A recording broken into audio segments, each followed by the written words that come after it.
Nós não vamos levar nada, gente. Nada. Tenha tudo, mas não se apegue a nada, porque fica tudo. Fica. A nossa vida é frágil. A vida humana é frágil. Você vê a pessoa se internar num dia, no outro dia está morta. Morreu. Peraí, morreu. Você toma conhecimento, uma queda, um assalto,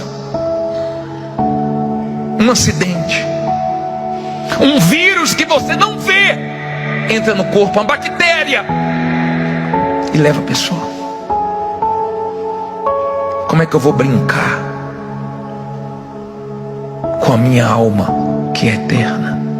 Eu não posso. Me perdoe. Me perdoe. Isso é muito sério.